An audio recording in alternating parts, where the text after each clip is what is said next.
Alright, guys. I'm kind of flabbergasted at this point. I'm shocked.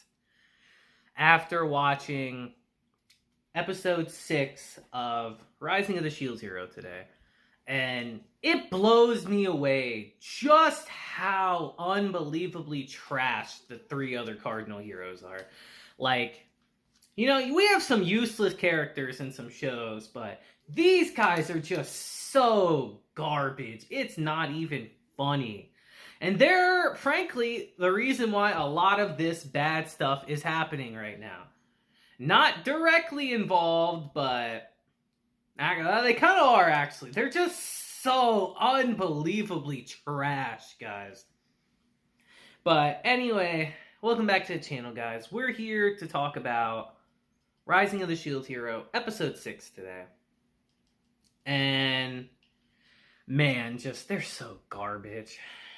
So, we pick off where we left off in the previous episode, where it was revealed that Oist is not just a familiar of the Spirit Tortoise, but the Spirit Tortoise herself, taken human form, basically.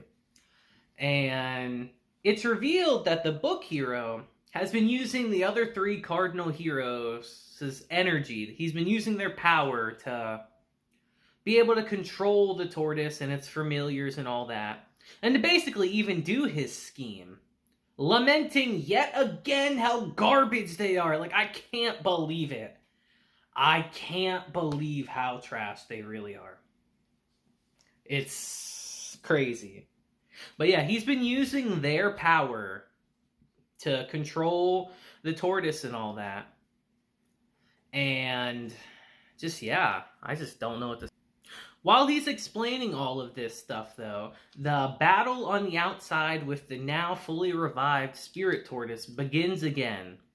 And let's just say the United Nations, they don't have a chance. They don't have a chance at all. They're all saying it was a pleasure to work with you, ma'am, and all that stuff. Like, they know they're gonna die. Until Fitoria, the Queen of the Phillows, actually comes in and saves them.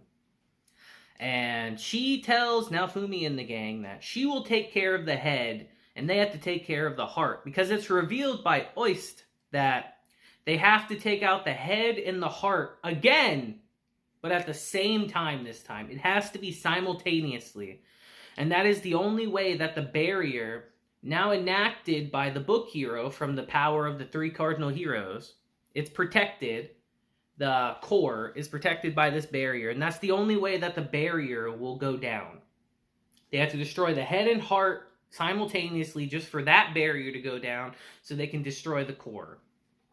A little convoluted, but hey, you do what you gotta do. This is a series after all. And, yeah, Lolark and his gang actually join up with Naofumi and them, and they all engage in a battle with the book hero. Now, you would think with all these people here, all these strong people here, that they would easily take him out. But with the power of the Spirit Tortoise, the 3 Cardinal Heroes under his control, easier said than done. It's a pretty fierce fight, but in the end, he's able to use gravity magic from the tortoise itself that he stole, and he's able to subdue all of them. And as they're subdued, he just starts berating Naofumi, just beating him down, quite literally stomping on this man's head with some Jordans and all that. You know the meme.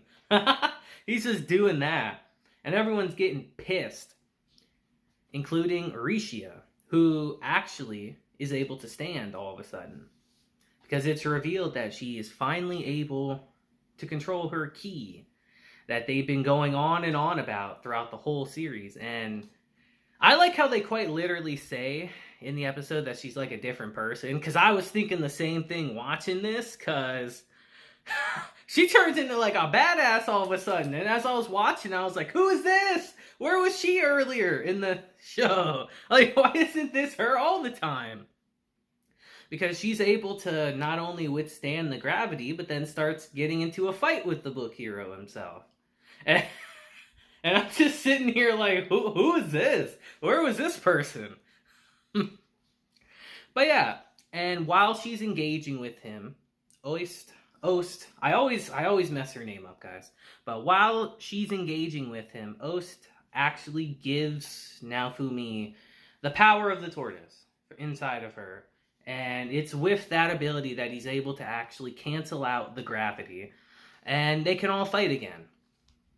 Now, Lilark and his gang, they go a separate way. They go to take out the heart with Philo with them. Because she can communicate with Vittoria outside. Because remember, again, they have to take the heart and the head out at the same time to lower the barrier. So they go their separate ways while Naofumi and all them continue fighting the book hero. Yeah, and it's at this point that Rishia just really starts laying into the book hero. Like, where's the one meme with all the guys are just like, oh! And then you see the guy go past the screen because she's just laying into this man, saying how they're actually quite similar. That they're both kind of pathetic, always relying on other people, on other people's power to make themselves look stronger, to make themselves look tougher. And it's harsh to herself, but it's honestly a little bit true if you think about it. Even this whole season, she's been wearing that Philo suit to give her a little bit of extra strength and all that throughout the whole show. And it's kind of true that that's what's been happening. But we see that she finally rises up and gets confidence in herself as she is probably single-handedly beating the book hero. She's beating his ass. No matter what he does, she's always there to counter it.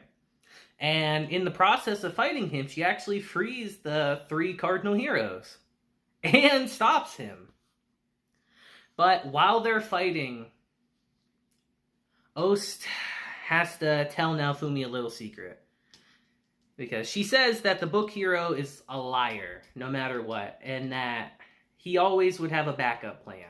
And she reveals to him that they have to kill Ost, no matter what.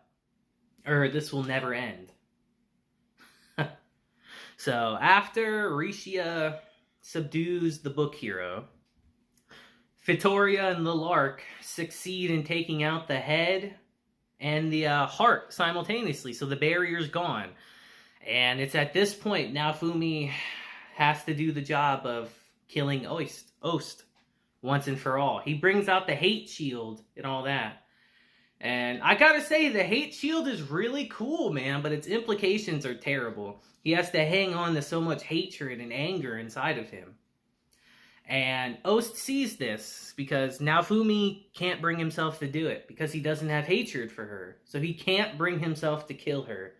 And she, knowing this, forcefully activates a new shield inside of his shield, the Spirit Tortoise Heart Shield. She, knowing that he can't bring himself to do it using this evil shield, forcefully activates that in him and makes him destroy the core against his will, to his horror. He's literally screaming no the whole time, but she uses the shield with the power that she gave him to destroy the core, and in the process, finally take the Spirit Tortoise out once and for all. This thing finally dies. Once and for all. But in the process, so does Ost. And as she's laying there dying, the book hero reveals that his true goal was still achieved throughout all of this. All he wanted, really, was the souls that were collected. And he was able to gather just enough to where he could accomplish his goals. And he retreats back to his own world with Lilark and his crew following them. Now Naofumi normally would not be able to follow them, but with the power of the Spirit Tortoise with him now, he's able to go into their own world and follow him. And that's what he reluctantly does, because that's Ost's dying wish, is for him to follow him and to stop him once and for all. With tears in their eyes, Naofumi, Philo, Raftalia, and Rishia jump into the portal as Ost passes on. And that's how our episode ends, you know? This was This is a good episode, guys. Really showcased to me just how unbelievably trash the other heroes are. They really don't do anything, huh? They really just cause more problems. Like, can we just, like, take them out and just give all their power to Naofumi at this point? Like, can he just have, like, 4 weapons? Like, a bow, a sword, a fucking shield, and a spear? Can they just give him all 4 and just get rid of the other 3? Because they suck so bad. But yeah, with the spirit tortoise finally gone, Naofumi and the gang chase after the book hero into their own world. So Naofumi is going into another world, technically. So what's going to await there? I'm very curious to see where we go from here. Because with the spirit tortoise gone, like, the threat to this world is done. So all that's left is to stop the book hero and to get the souls back. But yeah, guys, this episode, like I said, it was alright. We saw Rishia finally stand up for herself and do something, you know? This whole season, I've been thinking, like, we've had a decent amount of episodes dedicated to her. Is she gonna kind of, you know, do something? But she did today, and it was good to see that. It was good to see her get a little bit of screen time and actually do something, you know? So you guys let me know in the comments what you thought about this episode. It feels rushed. I'll 100% admit that, guys. It does feel rushed. Even watching this, I thought it felt rushed, personally. But you let me know down below how you felt about it. Because overall, I still think it was a good little arc in the show. You know, the Spirit Tortoise arc. Like I said before, I feel like the light novels go way more in-depth. And maybe one of these days, I will sit down and read them just to see. But I think that'll be it for today's episode, guys, you know? Like I said, with this threat gone, what awaits Naofumi and the gang in this brand new world they're going into? Lalark's world, actually. So I'm very curious to see where we go from here. But until next time, guys, I hope you have a great day, week, month, and year. And until then, deuces, and have a blessed day.